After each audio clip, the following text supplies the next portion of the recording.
오늘로 긴 연휴가 끝나면 국회 내란 혐의 국정조사 특위 등 주요 정치 일정이 재개되는데요. 전국 주도권을 잡기 위한 여야의 힘겨루기도 본격화할 전망입니다. 김기흥 국민의힘 대변인, 성치훈 더불어민주당 정책위 부의장 두 분과 함께 전국 이슈 짚어보겠습니다. 어서 오세요. 안녕하세요. 네, 최상목 권한대행이 내란 특검법을 공포할 것인가, 거부권을 행사할 것인가, 이르면 내일 결정될 것으로 보입니다. 시한은 2월 2일 일요일인데 네. 아무래도 내일 국무회의에서 결정될 가능성이 높은 거죠? 네, 그렇습니다.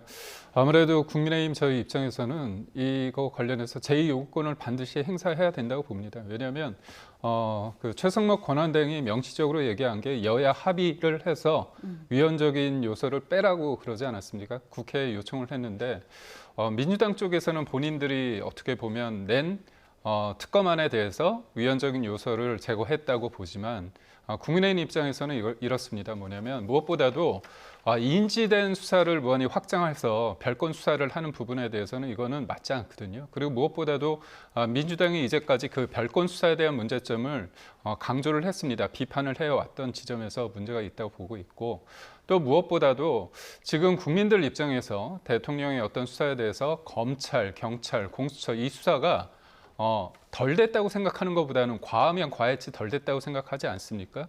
특히나 이제 공수처 수사를 통해서 어떻게 보면 내란죄 혐의 관련해서 본인들이 수사 권한이 없는데도 밀어붙였죠. 그 와중에 영장 쇼핑도 있었고 그다음에 관저를 들어가는 데 있어서 55대 경비 단장을 불러다가 직인을 가져와서 찍게 하는 등 불법적인 요소가 많았습니다. 그렇다면 이 특검이라는 게 사실상 대통령이 기소된 상태에서 공소 유지의 어떤 실질적인 역할뿐이 못한다는 한계도 명확하기 때문에 국민의 돈이 한 200억, 300억 드는 이 특검이 왜 필요한지에 대해서 한번 냉정하게 따져볼 필요가 있다. 저희는 그렇게 생각합니다. 예, 대변인 말씀하신 것처럼 이미 대통령이 내란 우두머리 혐의로 검찰이 기소한 상태입니다. 이르면 내일 재판부 배당 가능성도 나오는 상황에서 특검이 또 출범하더라도 일사부재리 원칙에 따라서 기소를 같은 혐의로 또 할 수는 없는 것 아닙니까? 그래서 무용론이 나오고 있는 상황에서 지금 민주당 입장은 어떻습니까? 일단 대통령이 소환 조사에도 응하지 않았고 공수처의 수사에 단 한 번도 응하지 않았기 때문에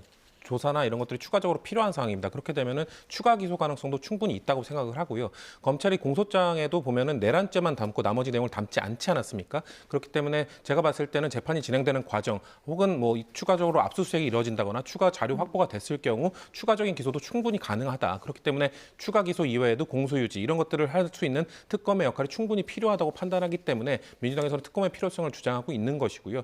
국민의힘에서는 계속해서 뭔가 특검을 만들어서 민주당의 하청업체로 운영하려는 건 아니냐라는 비판을 하고 있지만 민주당에서는 국민의힘이 원했던 내용들 수사 범위 줄이고 인원도 줄이고 기간도 줄이고 다 반영했거든요. 인지수사 하나 때문에 지금 비판을 하고 있는 것인데 근데 사실 만약에 민주당이 기존의 주장처럼 야당이 추천하도록 해야 된다라고 했다면 민주당이 추천하는 검사가 인지수사까지 할 수 있는 그런 부당함은 전 지적받을 수 있다고 생각합니다. 하지만 추천하는 검사에 대해서 분명 중립적이고 객관적인 검사를 추천할 수 있는 제3자가 추천할 수 있도록 했기 때문에 그런 염려는 이미 제거된 상황인데도 끝까지 저렇게 반대를 하는 것은 국민의힘은 애초부터 특검을 받을 생각이 없었던 것 아닌가라는 말씀을 드릴 수밖에 없을 것 같습니다. 예, 야당에서는 뭐 국민의힘이 발의했다고 해도 믿을 정도의 내용이다라고 주장을 했었는데 자체 특검 법안을 국민의힘에서도 준비하고 있었잖아요. 네, 계엄 맞습니다. 특검법. 그 법안은 어떻게 되고 있죠? 그건 사실상 그렇습니다. 그러니까 민주당은 본인들이 마음대로 발의를 하고 마음대로 협상해서 우리의 어떤 내용을 다 반영했다고 하고 마음대로 통과시킨 거죠. 그러니까 결국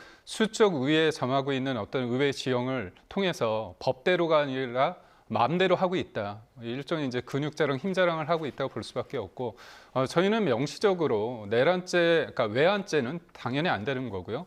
내란 선동 관련해서 안 된다고 하는데 이게 이제 그 야당 쪽에서 이걸 받아들였습니다. 근데 본질적인 건 뭐냐면 인지 수사를 통해서 내란 선동까지 할 수 있는 거고 내란 선전까지도 다 할 수 있고요. 외환죄 관련해서도 무한히 확장될 수 있다는 측면이 문제입니다. 그리고 무엇보다도 이게 현실적인 내용을 말씀드리자면 대통령이 만약에 탄핵에 인용됐을 때 조기 대선 국면에 있을 때 언론 브리핑 어떤 권한이 있지 않습니까? 그럼 끊임없이 언론을 향해서 지금 수사 중인 내용을 얘기할 수밖에 없다. 그렇다면 진상규명, 내란에 대한 진상규명보다는 그 이후에 있을 정치적인 상황에 있어서 주도권을 갖기 위한 하나의 어떤 방안 아닌가, 정치적인 어떤 속내가 그대로 보인다. 그런 측면에서 저희가 자체적인 특검안을 발의했습니다. 이게 무조건 특검이란 것들이 가장 좋기 때문에 저희가 한 게 아니라 앞서 말씀드린 것처럼 저희는 충분히 공수처나 검찰, 경찰 수사가 과하게 이루어졌는데 여기에 왜 특검을 해야 되느냐에 대한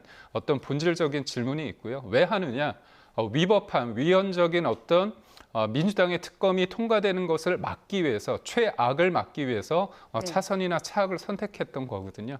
근데 어떤 협상 과정에 없이 민주당이 단독으로 통과시켰기 때문에 이 부분에 있어서는 당연히 최상목 권한대행이 대행의 대행이 이거를 반대하는 거 받아들일 수 없음을 명시적으로 밝히는 게 맞다고 봅니다. 예. 결국 최상목 대행의 선택이 중요해지고 지금 대변인께서는 민주당의 힘자랑에 대해서 최 대행이 거부권을 행사해야 한다라고 주장을 하셨는데 만약에 최 대행이 거부권을 또 행사하면 최상목 대행에 대한 탄핵 카드 민주당은 여전히 유효하다고 보십니까? 개인적인 생각입니다만 최상목 권한대행에 대한 탄핵은 어려울 거라고 생각을 합니다. 왜냐하면 그 한덕수 국무총리에 대한 탄핵을 시도할 때도 그 의결 정족수 151이냐 200이냐를 갖고 논란이 많지 않았습니까? 근데 한덕수 국무총리의 경우에는 국무총리 시절에 했던 것과 권한대행 시절에 했던 것이 섞여 있었기 때문에 예. 해석에 논란이 있을 수 있었으나 지금 그 최상목 권한대행의 경우에는 그 탄핵의 명분으로 삼는 것이 사실상 권한대행 시절에 하는 것이기 때문에 제가 봤을 때는 아마 200석이 기준이 될 수밖에 없다. 그렇기 때문에 민주당에서 뭐 정치적 레토릭이나 수사로 뭔가 그런 걸 주장할 수 있지만 현실적으로는 어려울 것이다. 다만 최상목 권한대행이 저는 거부권을 행사한 명분은 없다고 봅니다. 왜냐하면 여야가 합의를 하라고 했지만 여야가 합의를 하라는 게 뭡니까? 민주당의 안과 국민의힘 안을 적절히 섞어서 정치적 타협을 하라는 것인데 민주당이 그 국민의힘이 말해준 거를 상당 부분 많이 받아들였습니다. 그 국민의힘 주장은 우리가 말한 거 10가지 다 받아들여주지 않으면 우리는 절대 합의하지 않겠다는 것이기 때문에 최상목 권한대행의 입장에서 봤을 때는 그래도 민주당이 국민의힘 안을 한 7, 8가지를 받아줬다는 판단이 들면은 저는 충분히 이 정도면 정치적 협상이 이루어진 것이라는 판단을 하고서 충분히 제2국권 행사가 아닌 통과를 시켜줄 수 있는 명분은 민주당에서 충분히 만들어줬다고 저희는 주장하고 있는 겁니다. 예, 민주당에서는 거부권을 행사할 명분이 없다라고 말씀하셨는데 만약에 최 대행이 내일 거부권을 행사해서 다시 국회로 돌아온다면 또 우리는 108명의 국민의힘 의원 중에 몇 명의 찬성표 네. 이탈표를 던질 것인가 이걸 계산하게 될 텐데 어떻게 예상하세요? 본회의 처음 통과할 때는 안철수 의원 혼자 찬성표를 네. 던졌었죠? 그러니까 무엇보다도 국민의힘 의원 구성원들이 이 특검안에 대해서 위헌적인 요소가 여전하다는 것을 알고 있고요. 그렇기 때문에 저희가 108명 중에 104명의 어떤 국회의원들의 어떤 마음을 그런 생각을 모아가지고 어떻게 보면 그 특검안을 저희가 자체적으로 발의한 겁니다. 뭐냐면 본인들이 서명한 그 특검안에 대해서 이루어지지 않았는데 그거 말고 민주당의 특검안에 대해서 그거를 표결을 할 가능성은 전 적다고 보고요. 무엇보다도 그 최상목 권한대행이 생각해야 할 것은 뭐냐면 원칙이라는 부분이죠. 그러니까 여야가 어떤 합의를 통해서 안 된 부분이 있다면 이 제2요구권이 뭐냐면 무조건 안 된다가 아닙니다. 150석으로 넘어온 안에 대해서 다시 한번 제의를 해서 200석 이상이면 그거는 동의할 수밖에 없는 거지 않습니까? 제2 요구가 무조건 안 돼가 아니라 예. 한번 숙고의 과정을 거쳐서 200석 이상으로 한다면 그거는 대통령이든 대통령 권한 대행이든 대행의 대행이든 이 부분을 받아들일 수밖에 없는 겁니다. 그래서 최상목 권한 대행을 압박하는 방법보다는 제가 볼 때 만약에 민주당이 본인들이 통과시킨 그 특검안이 합리적이라고 생각한다면 여당 의원들을 설득하면 됩니다. 그렇기 때문에 본인들은 언제든 이렇게 나무 위에 올려놓고 흔드는 최상목 권한대행 탄핵 운운을 하실 게 아니라 차분하게 국정에 어떻게 보면 가장 중심적인 축으로서의 최상목 권한대행을 실질적으로 인정을 해야 된다고 보고요.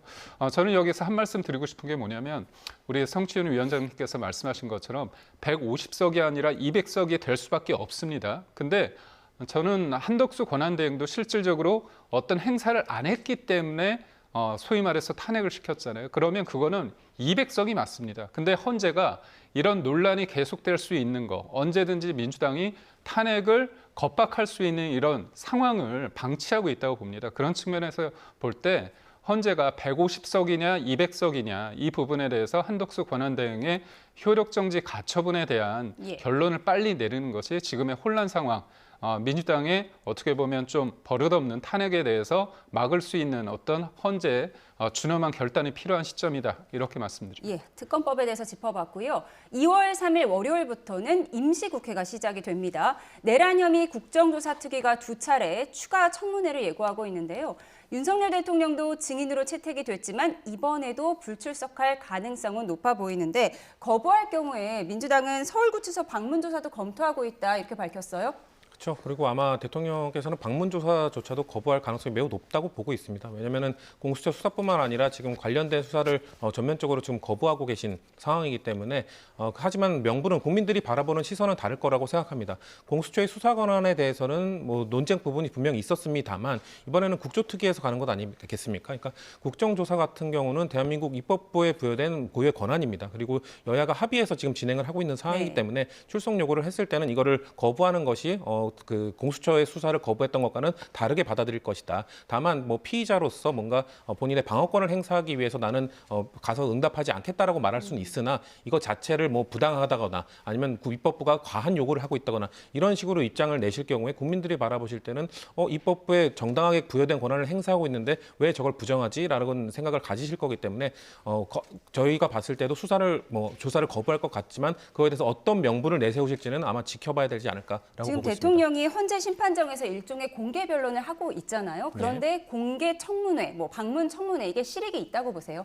왜냐하면 헌법재판소에서 물어보는 것과 그리고 그 국정조사 특위에서 물어보는 것도 다른 부분이 있거든요. 왜냐하면 헌법재판관들은 아무래도 헌법적, 위헌적 요소를 중심적으로 물어보게 될 것이고 국정조사 특위는 입법부, 아무래도 조사나 수사 권한이 없는 단체에서 조사를 하는 것이기 때문에 이거는 국민들이 궁금해하는 부분에 대해서 물어보는 그 민의의 장인 국회 대표들이 물어보는 것이기 때문에 아마 내용의 성격이 많이 다를 겁니다. 그렇기 때문에 충분히 국정조사가 가는 의미가 있는 것이고요. 그렇기 때문에 역대 그 과거 큰 사건들에 있어서 국정조사를 해왔던 것도 물론 그 당시에도 다 수사는 이루어지고 형법상의 아니면 헌법상의 문제들은 다 진행이 되면서도 국정조사를 별도로 진행했던 이유가 다 있는 것이기 때문에 저는 실효성이 분명히 있다고 생각합니다. 예. 시선을 이재명 대표에게 조금 돌려보도록 하겠습니다. 잠시 후 2시부터 이재명 민주당 대표가 문재인 전 대통령을 만날 예정인데요. 공교롭게 만남을 하루 앞둔 어제 김경수 전 경남지사가 어제 1급 체제를 지적하기도 했고요. 지난번 이른바 비명 행사에 사과하라며 치욕이라는 단어를 쓰기도 했습니다. 이렇게 이 대표를 직격하고 있는 시점이 공교롭다 이런 분석이 나오고 있어요. 어떻게 보면 민주당의 아버지 이재명 대표의 어떤 리더십이 흔들리고 있는 상황입니다. 우리가 이제 계엄과 탄핵의 전국 그리고 대통령이 구속되고 체포되고 그런 상황을 지나면서 국민들이 알게 됐습니다. 지금의 혼란을 틈타서 어떻게 보면 정치적 자산을 키워가는 세력이 과연 누군가. 내란 선전, 내란 선동을 얘기하지만 실질적으로 29번의 탄핵 그리고 또 대행의 대행마저 탄핵시키고 있는 이랬던 탄핵을 하겠다고 겁박하고 있는 상황을 보면서 국민들이 실질적인 어떤 내란은 민주당이 하는 거 아니냐 그런 생각까지 하고 있는 상황이거든요. 그런 과정 속에서 이재명 대표와 민주당의 어떤 지지율이 예전과 같지 않습니다. 그런 어떤 상황 속에서 이른바 비명이라고 하는 분들이 목소리를 내고 있는데요. 사실 저는 이런 상황에서 이런 얘기를 한다는 게 사실 저는 좀 비겁하다는 생각이 듭니다. 왜냐하면 이재명 대표의 어떤 본질적인 거는 변한 게 없습니다. 똑같습니다. 그렇지만 지금은 본인들이 말할 수 있는 환경이 조성됐다는 이유로 좀 강하게 말을 하고 있습니다. 저는 이재명 대표가 본인의 어떻게 보면 흑묘 백묘론을 주장하면서 쥐만 잡으면 좋지 그게 뭐 흰 고양이든 검은 고양이든 뭐가 문제냐 이런 얘기를 하지 않습니까? 근데 본질은 쥐를 잡는 게 아니라 본인의 주변 비명 행사하지 않았습니까? 그리고 특히나 지금은 SNS 카톡 검열이나 아니면 유튜브 검열이나 그리고 여론조사 기관 관련해서 본인들과의 어떤 생각보다 다르다고 한다면 그걸 관련해서 이제 법까지 만들어서 관리하겠다, 고발 조치하겠다 이렇게 얘기하는 것 자체가 이른바 공포 정치 아닌가 그런 생각을 하기 때문에 저는 분명히 뭐 이재명 대표와 문재인 전 대통령이 웃겠지만 그리고 이재명 대표는 문재인 전 대통령에게 뭐 존경한다, 좋아한다 이런 얘기를 하겠지만 이재명 대표는 예전에 그런 말도 하지 않았습니까? 박근혜 전 대통령 존경한다고 하니까 진짜 존경하는 줄 알더라. 그래서 이재명 대표가 무슨 말을 하든 본인의 이제까지의 어떤 행동과 과거의 모든 것들을 비춰봤을 때 저는 국민들이 믿지 않는다. 그런 생각을 해봅니다. 예, 김경수 전 지사의 발언을 저희가 그래픽으로 준비했는데요. 잠시 보여주시면 좋겠습니다. 김경수 전 경남도지사, 지난 총선 때 치욕스러워하며 당을 떠난 분들이 많다. 이에 대해서 사과해야 한다. 또 노무현 전 대통령을 모욕하고 문재인 전 대통령을 폄훼하는 발언을 한 것에 대해서 반성과 사과가 필요하다. 그랬는데요. 요 사과해야 하는 주체는 그럼 이재명 대표가 되는 거죠? 아무래도 지금 당을 이끌고 있는 게 이재명 대표이기 때문에 그렇게 받아들일 수밖에 없죠. 근데 저는 저 김경수 지사의 발언 중에 아프게 받아들일 부분도 있지만 좀 공감하기 어려운 부분도 있다. 왜냐하면 노무현 대통령을 모욕하거나 문재인 정부에 대해서 좀 폄훼하는 발언을 한 분들이 분명 당내에 있습니다. 그런 분들 때문에 뭔가 당내 지금 현재 민주당을 지지하지 않고 전통적 민주당 지지층임에도 불구하고 등 돌린 분들 분명 계시거든요. 예. 그런 분들의 마음을 돌리기 위해서 뭔가 그런 것들에 대한 사과나 이런 것들은 좀 아낌없이 해야 할 필요가 있다고 생각합니다. 다만 그렇게 치욕이라는 단어가 전 적절한지 모르겠습니다만 당시에 당내에 좀 부당한 대우를 받았다, 공천 때 불이익을 받았다는 분들은 많지 않았습니까? 그럼에도 불구하고 당에 남아 계셨던 분들이 있습니다. 뭐 임종석 전 실장이라든지 박용진 전 의원이라든지 예. 저는 이런 분들에 대해서는 당에서 충분히 그런 분들도 좀 보듬고 품을 수 있는 메시지가 좀 필요하다고 생각합니다만 그 이후에 당을 떠난 분들, 당을 떠나서 뭔가 당에게 좀 상처를 주는 말들을 던졌던 분들에 대해서는 과연 우리가 먼저 사과할 필요가 있는가? 왜냐하면 그분들의 발언으로 인해서 당의 많은 지지자들이 또 상처를 입었기 때문에 그분들에게 무조건 사과하라고 하는 것이 과연 적절한가라는 저는 생각을 갖고 있기 때문에 김경수 지사가 말씀하시는 건 알겠습니다. 뭔가 다 등 돌린 지지층을 좀 보듬고 등을 다시 마음을 돌리기 위한 그런 발언들이 필요하다는 것에는 공감하나 저는 좀 과격한 방식, 좀 과격한 언어를 좀 사용하신 건 아닌가. 대신에 저는 이재명 대표가 이럴 때일수록 저는 좀 과격한 발언이 나왔다고 하더라도 좀 더 유연하게, 좀 더 폭넓게 저런 것들을 좀 안아주는 모습을 보이는 것이 민주당의 확장성에 도움이 될 것이라고 보고 있습니다. 그러면 사과는 하지 않을 걸로 보세요. 저는 뭐 어느 정도의 유감 표현이나 그 수위 조절은 있을 것 같은데요. 예. 뭐 정말 나가신 분들, 당을 공격하신 분들에게까지 사과를 할 것인가? 그거에 대해서 좀 부정적으로 보고 있습니다. 예. 민주당 이재명 대표의 경우에 공직선거법 위반 혐의 재판도 이르면 3월에 항소심 선고가 나올 수 있는 상황인데요. 조응천 전 의원이 이런 말을 했습니다. 민주당이 후보 없이 선거를 치를 수도 있다. 이런 언급을 했는데요. 네. 비유도 했었죠. 어떻게 보십니까?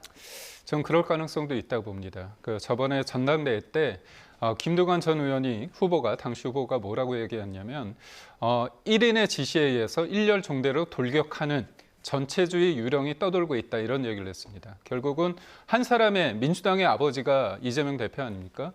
민주당의 아버지가 그 사법 리스크가 있다고 손치더라도 민주당 쪽에서는 감히 이견을 제시하는 사람에 대해서는 이견을 제시하지 못할 겁니다. 왜냐하면 저번에 그 공직선거법 관련해서 1심에서 유죄가 나왔을 때 최민희 의원이 뭐라고 얘기했습니까?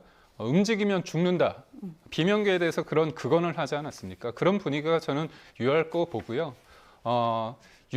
무죄 추정 원칙이라는 것들을 선택적으로 적용할 겁니다. 본인들한테. 그래서 제가 볼 때는 빠르면 3월 초나 중순 정도에는 항소심에서 유죄가 나올 텐데 이 대법원 결심이 언제 나오냐면 그게 예측이 가능하지 않습니다. 그러니까 앞두고 한 일주일 정도에 나올 수 있다 이런 얘기를 하는 건데 만약에 대통령이 탄핵이 된다면 제가 볼 때는 6월 정도에 대선이 이루어질 가능성이 있거든요.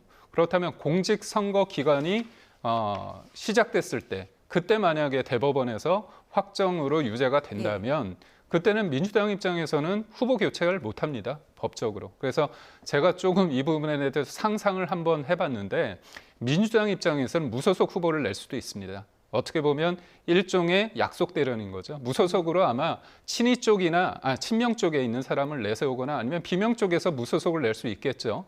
그렇다면 이재명 대표의 민주당 후보가 최종 어떤 결정으로 대법원 결정으로 후보가 없어질 때 그때 무소속 후보가 사실상의 민주당 후보겠죠. 그러니까 대선을 뛰는 그런 웃지 못할 형국까지 보여줄 수 있다고 보는데 국민들이 다 지켜보고 있습니다. 그런 꼼수 그리고 지금의 사법부를 인정하지 않는 그런 태도에 대해서 저는 엄중한 국민들의 평가가 있을 거라고 봅니다. 예. 만약에 조기 대선이 치러질 경우 또 그리고 그 직전에 이재명 대표의 피선거권이 박탈됐을 경우를 가정해서 민주당이 무소속으로 후보를 내는 그런 기이한 현상이 나올 수도 있다. 이렇게 말씀하셨는데 어떻게 보세요? 뭐 우리 대변인께서 상상력이 좀 풍부하신 것 같은데요. 일단은 저는 이재명 대표의 항소심 결과가 언제 나오는지 그리고 윤석열 대통령에 대한 탄핵 심판이 언제 나오는지 이 시기가 매우 중요할 거라고 봅니다. 이걸 어떤 것이 먼저 나오고 어느 정도의 차이를 두고 나오느냐에 따라서 민주당의 플랜 B나 이런 그 향후 계획도 달라질 거라고 보기 때문에 아직까지는 2심 결과가 나오지 않은 상황이기 때문에 2심 결과가 나온 뒤에 향후에 어떻게 대처할지를 논의하는 것도 필요하다는 생각을 하고 있고요. 다만 만약에 2심 결과가 탄핵 심판보다 먼저 나와서 만약에 대선 후보를 결정한 이후에 대선을 치르는 과정 속에 대법원 판결이 나올 수 있는 가능성이 있다. 그렇게 되면 당에서 진지하게 논의를 해봐야 된다고 생각합니다. 왜냐하면 뭐 말씀하신 것처럼 무소속 후보를 내므로써 뭔가 편법을 통해 뭔가 민주당 후보를 내세우는 방법도 있을 수 있지만 저는 차기 대선 역시 지난 2022년 대선과 마찬가지로 거의 50대 50의 박빙의 승부가 될 거라고 보고 있기 때문에 만약에 무소속 후보를 통해서 후보를 낼 경우에는 분명 민주당 후보에 불리하게 작용할 수 있기 때문에 그런 방법은 너무 위험하다고 보고 있습니다. 그렇기 때문에 좀 안정적으로 민주당 후보를 끝까지 가져갈 수 있는 방안에 대해서 고민해야 된다. 다만 그 논의를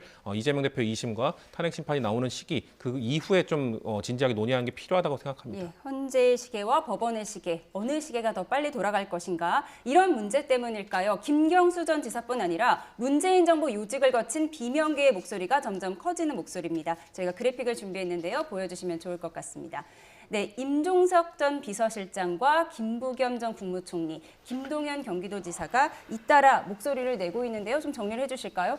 일단 저런 분들의 말씀은 전 다 타당하다고 생각해요. 왜냐하면은 지금 민주당의 지지율이나 이런 것들이 흐름들이 그렇게 좋지 않은 지표이기 때문에 아까 말씀드린 것처럼 예를 들면 임종석 전 실장을 좋아해서 또 김동연 지사를 좋아해서 민주당을 지지하는 분들이 지금의 지지율 지표로 잘 안 나타나는 경우가 많거든요. 그렇기 때문에 이재명 대표가 아니면 또 민주당이 조기 대선이 이루어질 경우 승리하기 위해서는 저런 분들을 지지하는 분들의 지지층까지 다 끌어모아야 겨우 이길 수 있을 것이거든요. 예. 왜냐하면 50대 50의 싸움이 되기 때문에 그렇기 때문에 저런 분들이 던지는 메시지는 그런 지지층까지 다 끌어모으기 위한 노력을 해야 한다. 그런 것까지 준비해야 된다. 민주당의 다양성을 이제 야당으로서 윤석열 대통령과 맞서던 시기가 아니라 집권 여당, 수권 정당을 준비하기 위한 다양성이 있는 정당으로 좀 변모하기 위한 예. 흐름을 준비해야 된다는 그런 차원에서 저런 말씀들을 하시는 것이기 때문에 저는 지금 타이밍에 충분히 수용하고 논의해볼 만한 이야기들을 던지셨다. 이렇게 보고 이런 있습니다. 비명계 목소리에 대해서 친명계 의원들도 또 오늘 아침에 목소리를 냈습니다. 정성호 의원은 김경수 전 지사의 취지를 모르겠다.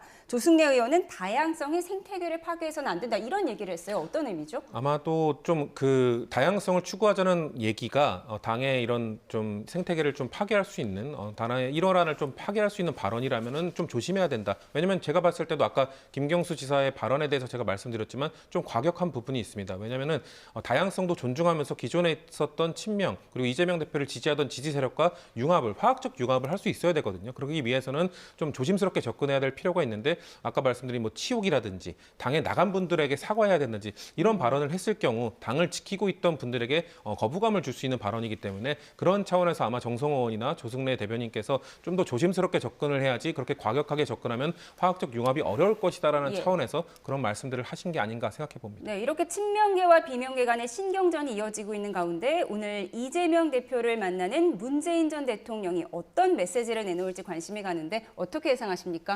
문재인 대통령은 좀 통합적인 얘기를 하실 수 있을 것 같아요. 원론적인 목소리를 네, 낼 거라고 원론적인 보세요? 얘기를 하겠죠. 왜냐하면 본인이 하고 싶은 얘기를 김경수 전 지사를 통해서 했습니다. 이미 그렇기 했다. 때문에 본인은 좀 좋은 얘기 위주로 하실 텐데 저는 무엇보다도 이재명 대표가 그 자리에서 무슨 얘기를 할까? 그랬으면 어제 저는 새해 첫날 조금 희망을 논하는 자리에서 그런 얘기를 하시더라고요.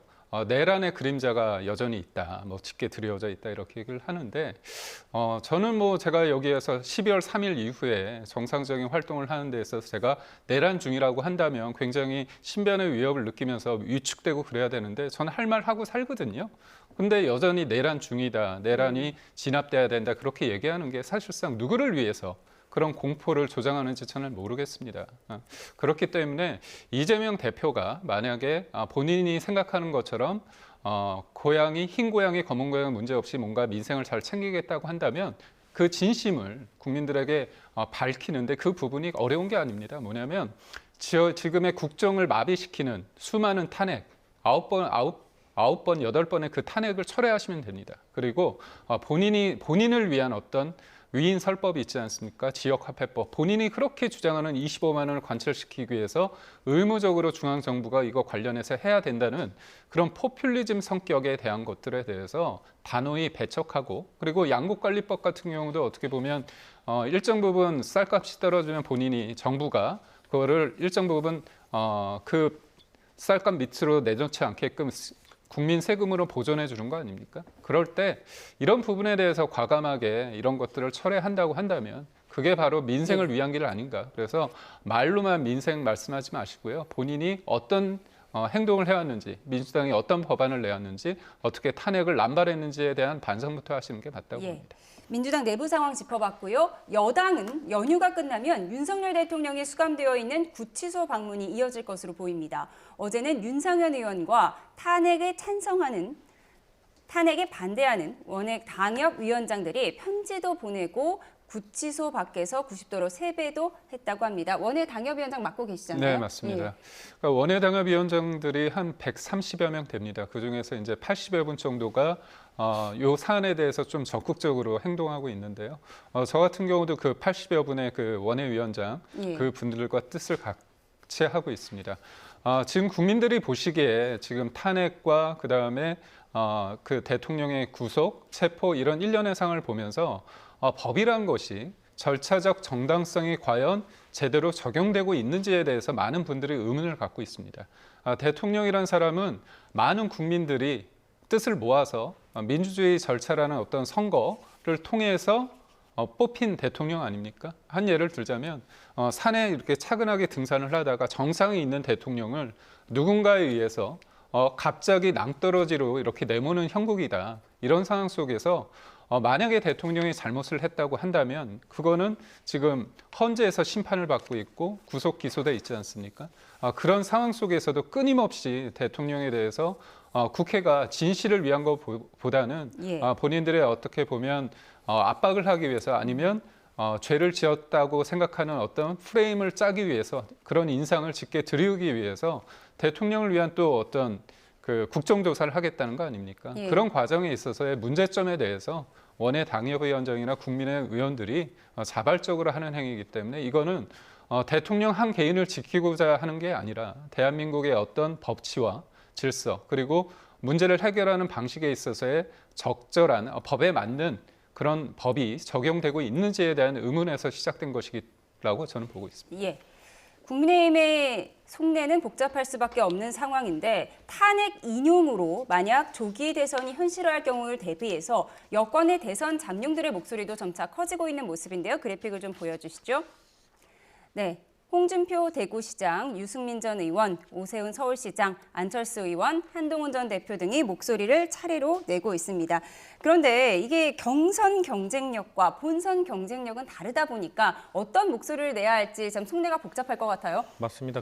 저는 국민의힘 후보들이 대부분 지금 딜레마에 빠져 있다고 보는데요. 왜냐하면 지금 김문수 장관이 갑자기 그 보수 진영의 후보로 치고 올라오지 않았습니까? 이런 것들이 아무래도 그 탄핵 전국에서 김문수 장관의 그 꼿꼿했던 모습, 국무위원들 사과하라고 했을 때 혼자 일어나지 않고 사과를 거부했던 모습, 그것 때문에 지금 지지율이 쏠리고 있다라는 지금 분석들이 많은데요. 그런 것 때문에 경선을 생각한다면 아무래도 보수의 강성 지지층이 좀 크게 힘을 발휘할 수 있는 경선을 생각한다면 그 김문수 장관과 같은 대통령의 비상계엄도 어느 정도 뭐 정당했다, 뭐 명분이 있었다라는 주장을 해야 되는데, 근데 또 본선을 생각하면은 결국 대통령 선거는 중도 확장을 얼마만큼 할 수 있느냐가 승부를 가르기 때문에 중도 확장성을 생각했을 때는 보수 진영 후보들이 그런 발언들을 하는 건 매우 부담스러울 겁니다. 근데 또 그런 발언을 하자니 경선을 통과하기는 어려울 거고 그런 딜레마 속에서 어느 정도 균형을 찾고 어떻게 발언을 하느냐가 아마 핵심적인 요소가 될 거라고 보는데요.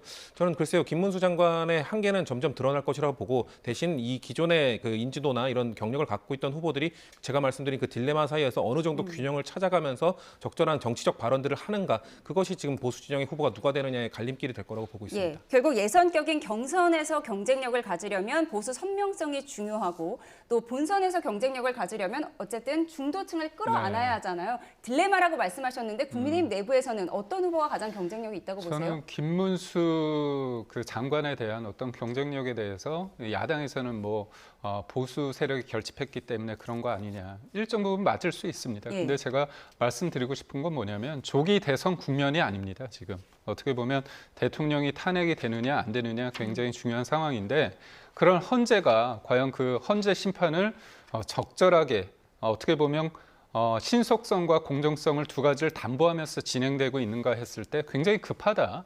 뭔가 답을 정해놓고 하고 있는 부분에 대해서 불만이 많습니다. 예. 이거에 대해서 엄중하게 보고 있거든요. 그렇기 때문에 지금 김문수 장관에 대한 지지율은 어떻게 보면 일정 부분 대통령에 대한 지지하고 지금 결을 같이 한다고 봅니다. 그렇기 때문에 조기 대선 국면으로 만약에 돌아갔을 때 그렇다면 좀 상황은 다를 수 있는 거거든요. 현실론이 돼도 되는 거고 저는 뭐 이른바 집토끼, 산토끼 다 중요한데요. 산토끼 이른바 중도를 하는 확장성 있는 후보라는 게 굉장히 중요합니다. 근데 우리가 여기서 놓치는 부분이 있는 게 뭐냐면 이른바 중도는요. 여론조사에서는 의미 있는 수치로 나옵니다. 하지만 실질적으로 그 사람들이 투표장에 나오느냐. 그래서 우리가 대통령 투표율이 한 77% 내외입니다. 예. 그랬을 때 77%까지 나왔을 때 23%, 그러니까 4명 중에 1명은 안 나오는데 거기 있는 분들이 중도라는 분들이 가능성이 좀 있다는 거죠. 그래서 저는 지금 상황에서 어떻게 보면 조기 대선의 어떤 유불리를 논하는 것보다는 과연 대통령이 탄핵되는 그 과정에 있어서 문제점이 없는지 지나치게 정파적으로 흐르는 게 있는 건지 그다음에 헌재 재판소의 어떤 면면을 보고 그다음에 또 무엇보다도 제가 앞서 말씀드린 것처럼 한덕수 권한대행 탄핵에 대한 심리가 무엇보다도 중요한데도 불구하고 그건 안 하고 본인들의 40명 재판관을 실질적으로 9명 중에서 8명인데 1명을 더 추가로 임명하는 것이 과연 맞는지의 헌법재판 예. 그 재판에만 이렇게 몰입하는 그 과정이 국민으로부터 뭔가 어떤 답이 정해져 있는 거 아니냐 그런 예. 의혹을 사고 있다는 점도 다시 한번 상기시켜드립니다. 네, 마은혁 재판관 얘기를 하셔서요. 다음 달 3일에 마은혁 재판관 임명 보류와 관련한 위헌 여부 결정을 예정돼 있습니다. 이 부분에 있어서 국민의힘은 마 후보가 임명될 경우 이재명 대표가 셀프 사면을 시도할 것이다 이런 얘기를 하고 있는데요. 이 부분 좀 짚어주시죠. 아마 지금 그 국민의힘 측에서는 우리가 그 공직선거법 관련된 헌법소원을 제기를 해서 헌법재판관들이 그거를 수용해 줄 것이다. 마은혁 재판관의 임명이 결국 이재명 대표의 공직선거법 셀프 사면을 하는 것이다. 이 논리를 지금 가져오려고 하시는 것 같은데요. 저는 이런 식으로 헌법재판관들의 이런 독립성과 중립성을 해치는 발언들이 매우 부적절하다고 생각합니다. 왜냐하면 헌법재판관들은 본인의 뭐 정치적 성향이나 아니면 뭐 학연, 지연 이런 거에 의해서 판결을 하는 분들이 아닙니다. 오로지 헌법과 법률 그리고 본인의 양심에 따라 판결을 하는 분들이라는 것을 우리가 계속 존중을 해줘야 되는 것인데 국민의힘 측에서는 계속해서 이 헌법재판관들의 정치적 성향, 학연, 지연 이런 것들에 의해서 그들을 의심하고 그들의 신뢰를 실추시키는 발언들을 계속하고 계시거든요. 우리가 그렇게 됐을 경우 어떤 현상이 나타나는지 사실 지난 그 서부지법 폭동 사태를 통해서 보지 않았습니까? 체포영장 발부되는 과정 속에서 서부지법 판사들은 마치 좌파 성향이기 때문에 이미 결정된 결론을 갖고 임할 것이다. 그러면서 마치 서부지법이 좌파의 소굴인 것처럼 국민의힘 의원들과 윤석열 대통령 변호인 측에서 몰아갔거든요. 그런 이후에 판결이 나다 보니까 이런 좀 그 강성 지지층이 좀 흥분한 지지층이 그걸 받아들이지 못하고 폭동을 일으키는 모습도 보지 않았습니까? 헌법재판관도 마찬가지입니다. 헌법재판관들이 본인의 그 성향이나 이런 것과 상관없이 존중하고 헌법과 법률에 따라 양심적으로 판단할 거라는 믿음을 저버리게 되는 그런 발언들을 계속하고 자극을 하게 될 경우 대한민국의 사법부의 위치가 흔들릴 수 있습니다. 왜냐하면 대한민국 3부 요인 중에 사법부가 가장 정치적 정당성이 떨어지는 곳입니다. 왜냐하면 행정부와 입법부는 주권자들이 직접 선택을 해서 뽑은 선출된 권력이지만 사법부는 그러지 않은 권력이기 때문에 그렇지 않아도 이런 그 정당성이나 정통성이 떨어지는 집단이기 때문에 그래서 독립성과 중립성을 중요시하는 부분임에도 불구하고 계속해서 마은혁 재판관 문제 있다, 이 재판관 문제 있다 이런 식으로 몰아가는 것들은 저는 매우 부적절한 발언들이라고 생각합니다. 예. 잠시만요. 저희가 방금 들어온 소식이 있어서 속보를 먼저 전해드리도록 하겠습니다. 미국 수도 워싱턴 DC 포토맥 강에 소형 항공기가 추락했다는 속보가 들어왔습니다. 로이터와 CNN 등에 따르면 현지 시각 29일 밤 소형 항공기가 워싱턴 DC 로널드 레이건 국제공항 인근의 포토맥 강에 추락했다고 보도했습니다. 미국 연방항공청은 여객기가 레이건 공항에 착륙하던 중에 헬리콥터와 충돌했다고 밝혔는데요. 이에 따라 로널드 레이건 공항의 이륙과 착륙이 모두 중단된 상태입니다. 현지 경찰은 수색과 구조 작업을 진행하고 있다고 설명했습니다. 승객 60명, 60명이 탑승한 것으로 추정되는데요. 아직 인명피해 여부는 들어오지 않고 있습니다. 추가 소식 들어오는 대로 잠시 뒤에 취재기자 연결해 알아보도록 하겠습니다. 네, 저희는 대담을 먼저 이어가도록 하겠습니다. 네, 연휴가 끝나고 다음 주 헌재에는 핵심 증인들이 서게 됩니다. 윤 대통령의 주장과 정면 배치되는 주장을 했던 증인들도 서게 돼서 관심이 집중되는데요. 관련 녹취를 먼저 듣고 와서 대담 이어가겠습니다. 이번에 다 잡아들여서 싹 다 정리해라 라고 말씀하셨습니다. 국정원에 대공수사권을 줄 테니 이번에는 일단 방첩사를 적극 지원해라. 아마 박접사에 자금이면 자금, 인원이면 인원 무조건 지원해라고 말씀하셨습니다. 분명하게 제가 사실이라고 다시 한 번 더 말씀을 드리고 저는 대통령께서 말씀하신 사항 그대로 지금까지 계속 똑같이 말씀드렸습니다. 너무 혼잡하다는 보고를 받고 사상자가 생길 수 있다는 판단에 의원이 아니라 요원을 그죠? 요원을 빼내라고 한 것을 김병주 국회의원이 의원들 빼내라는 것을 통과시킨 것이죠. 네, 그렇습니다. 네, 결국은 계엄 해제 의결을 방해하기 위해서 정치인들을 끌어내려 했다. 이 부분에 대한 증언일 텐데요. 네. 어떻게 예상하세요? 결국 김용현 전 장관과는 달리 윤 대통령과는 배치되는 주장을 해왔던 증인들이잖아요. 네, 맞습니다. 아무래도 저번 심리에서는 이제 김용현 전 장관과 대통령의 어떤 입장 그리고 그때 당시의 어떤 지시 사항에 대해서 이견이 없었습니다. 근데 앵커께서 말씀하신 것처럼 이번에 나올 증인들은 이제까지 언론 보도를 통해서 봤을 때는 대통령의 어떤 입장과는 굉장히 좀 결을 달리하지 않습니까? 근데 저는 특히 홍장원 국정원 1차장에 대해서 좀 저는 그러니까 의문을 좀 가질 수밖에 없는 게 맨 처음에 언론을 통해서 얘기한 게 뭐냐면 대통령이 다 싹 잡아들여라 이참에 뭐 정리하라 얘기를 했는데 이후에 언론에 뭐라고 얘기하냐면 한동훈 전 대표 관련해서 당시 대표에서도 잡아라 이런 얘기해서 언론에 나왔거든요. 근데 그 이후에는 뭐냐 여인영 방첩 사령관으로부터 명단을 받았다고 했습니다. 그러니까 말이 안 맞는 거죠. 그리고 조태영 국정원장 관련해서 본인이 대통령한테 얘기했던 부분에 대해서 보고를 했다. 근데 조태영 원장 같은 경우는 그런 얘기를 들은 바 없다고 얘기하고요. 홍장원 차장은 그때 굉장히 민감한 얘기라 공개적으로는 또 못했다. 이렇게 말이 계속 바뀝니다. 그리고 무엇보다도 이 홍장원 1차장에 저는 봤을 때 좀 이해가 안 되는 구석이 있는데 뭐냐면 그 계엄 다음 날 있지 않습니까? 그거를 조태영 국정원장한테 얘기를 해서 이거를 이재명 대표에게 설명을 해야 된다. 국정원장의 1차장 넘버 2라고 하는 사람이 예를 들어서 국회에 나가서 공식적인 자리에서 이 상황에 대해서 얘기하는 것까지는 이해가 되지만 그게 아니라는 거죠. 왜 야당 대표를 만나서 저간의 상황에 대해서 설명을 해야 되는지 이 부분에 대해서 뭔가 한쪽에 쏠려 있는 거 아니냐 이런 의문을 가질 수밖에 없고요. 또 하나는 이 특정 사령관이 처음에 요 관련해서 진술을 했던 게 누굽니까? 민주당 김병주 의원의 유튜브 나와서 얘기를 했습니다. 그렇게 중요한 얘기인데 유튜브 나와서 얘기한다?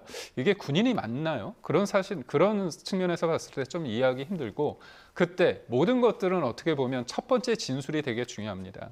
그래서 그때 뭐라고 특정 사령관이 얘기했냐면 본인은 끌어내라고 했는데 요원을 끌어내리라 했다고 했죠. 그때 김명주 의원이 국회의원이냐 이렇게 다시 정정을 하는 게 있었습니다. 그런 과정에서 봤을 때 모든 것들은 이제 맥락을 봐야겠죠. 그렇기 때문에 이 부분에 있어서는 좀 더 신층적으로 양쪽의 의견을 보고 아마 재판관들이 판단하지 않을까 싶습니다. 여인영 전 방첩사령관은 검찰 진술에서 군이 윤 대통령과 김용현 전 장관에게 이용당했다 이런 주장을 하기도 했는데요. 짧게 답변 듣겠습니다. 어떻게 예상하세요? 뭐 여인영 사령관뿐만 아니라 방금 말씀하신 홍장원 제1차장, 곽정근 전 특수전 사령관 모두 다 똑같습니다. 뭐냐면 이들이 지금 얘기하고 있는 것, 뭐 정치인들을 끌어내라라든지 이런 발언들을 하게 될 경우 본인들이 받게 되는 처벌 중에 가장 중한 처벌을 받게 되는 겁니다. 내란죄로서의 처벌이 이들이 받을 수 있는 가장 중한 처벌이기 때문에 만약 그 말들이 거짓말이라면 이 사람들은 전부 본인들이 최대한 그 심한 판결, 중한 판결을 받기 위해 중한 처벌을 받기 위해서 거짓말을 하고 있다는 것이거든요. 이게 상식적으로 말이 안 되죠. 이들이 본인들의 죄를 감하기 위해서 거짓말을 하는 것도 아니고 죄를 중하게 받기 위해서 거짓말을 한다. 저는 둘 중에 누가 거짓말을 하고 있는가가 명확하게 이 지점에서 갈릴 수 있기 때문에 이들은 본인들의 입장을 바꾸지 않을 것이라고 보고 있습니다. 예, 다음 주 핵심 증인들의 증언이 어떻게 이어질지 지켜보도록 하겠습니다. 지금까지 김기흥 국민의힘 대변인, 성치훈 더불어민주당 정책위 부의장과 함께했습니다. 고맙습니다.